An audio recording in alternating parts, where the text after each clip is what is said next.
देखो next question ये था कि ये ट्रायंगल दिया हुआ था, इस ट्रायंगल में बताया गया है कि ये ए डी माध्यिका है, बी माध्यिका है, माध्यिका मीडियन, जिसकी लंबाई दी हुई है और इसकी ए डी की 12 सेंटीमीटर और इसकी बी ई की 9 सेंटीमीटर दी हुई है। अब बच्चे हमसे पूछा जा रहा है इस पूरे त्रिभुज का ए बी सी का क्षेत्रफल पूछा जा रहा है। बड़ा आसान सा सवाल है, क्योंकि जब कोई माध्यिका खींची जाती है तो माध्यिका को एरिया बाइसेक्टर भी कहा जाता है, एंगल बाइसेक्टर। तो मुझे जैसे पूरे त्रिभुज का क्षेत्रफल निकालना है ना, तो मैं बेसिकली क्या कर रहा हूँ, देखो इसको गौर से देखो, इसको गौर से देखो, ये एक ट्रायंगल बन रहा है। इस ट्रायंगल का एरिया अगर मैं निकाल लूँ, ये माध्यिका है, तो जितना इधर एरिया होगा उतना ही इधर एरिया होगा, और इसका एरिया निकालना बहुत आसान है बच्चे। यहाँ पे मुझे परपेंडिकुलर मिला हुआ, किसी ट्रायंगल का एरिया होता है 1/2 गुणा बेस इंटू हाइट। तो देखो ये बेस पूरा पता है कितने के बराबर है, 9 सेंटीमीटर, ये हाइट निकाल लेता हूँ। अब हाइट ये निकालूंगा कैसे, तो बच्चे ये मीडियन है और एक दूसरे के साथ परपेंडिकुलरली बाइसेक्ट कर रही है, मैंने नहीं कहा, ये क्वेश्चन में दिया हुआ। और मीडियन जहाँ बाइसेक्ट करते हैं उसे सेंट्रॉइड कहते हैं, और सेंट्रॉइड मीडियन को 2:1 में बांटता है बच्चे। इसकी साइड दी हुई है 12 को 2:1 में बांटोगे तो ये बन जाएगा 8, ये बन जाएगा 4। अब देखो इसकी साइड दी हुई है हमें कितने के बराबर, 9 के बराबर, तो इसका एरिया कितने के बराबर होगा, 1/2 इंटू ये आधार का मान कितने के बराबर, देखो ये पूरी साइड कितनी दी हुई है, 9 के बराबर, इंटू ये वाला कितना, 8।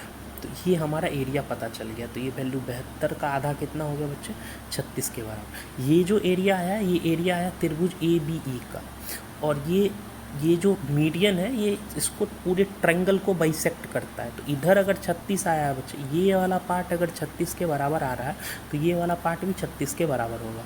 तो 36 + 36 72, यानी इसका आंसर होगा सी, 72 सेंटीमीटर स्क्वायर।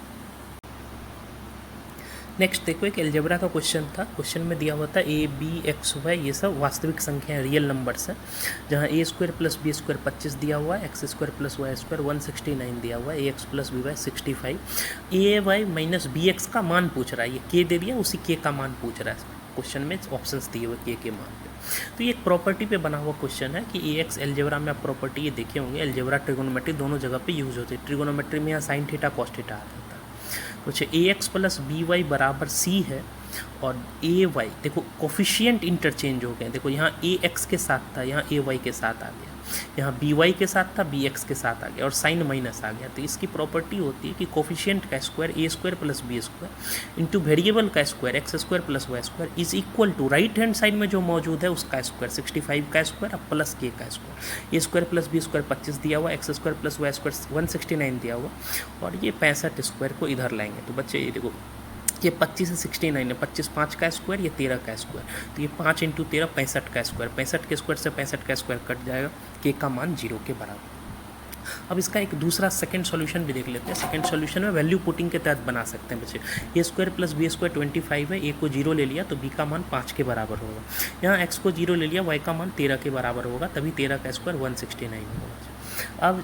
अब जो हमने माना है उसको थर्ड क्वेश्चन में हम लोग पुट करते हैं। तो a का मान 0, x का मान 0, तो ये पूरा 0 के बराबर हो गया। b का मान 5 आया है और y का मान 13 आया है, ये ऊपर के इक्वेशन से। 13 × 5 = 65, देखो सेटिस्फाई कर रहा है, यानी हमने जो वैल्यू एज्यूम किया था वो सारे सही थे।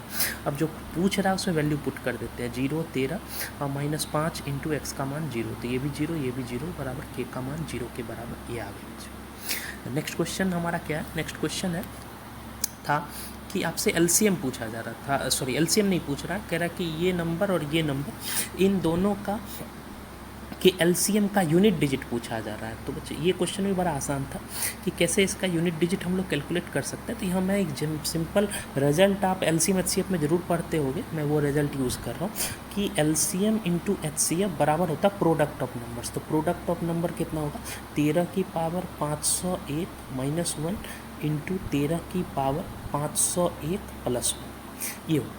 अब मुझे एलसीएम नहीं निकालना, एलसीएम का यूनिट डिजिट निकालना है, इस बात को बच्चे समझिएगा। तो पहले मैं एचसीएफ निकाल लेता हूँ, फिर हमारा रिजल्ट जो होगा वो एलसीएम में आ जाएगा और फिर उसकी यूनिट डिजिट कैलकुलेट कर लेंगे। एचसीएफ कैसे निकालेंगे, तो बच्चे गौर से देखिए, ये नंबर दोनों में मौजूद है, 13 की पावर 501, 13 की पावर 501, ये -1 ये +1, यानी इन दोनों के बीच में जो है वो 2 का गैप हो रहा है। और 2 का गैप 2 नंबर के बीच में हो तो या तो कंजिक्यूटिव ऑड नंबर होगा या कंजिक्यूटिव इवन नंबर होगा। अब देखते हैं ये है क्या, कंजिक्यूटिव ऑड है या इवन है।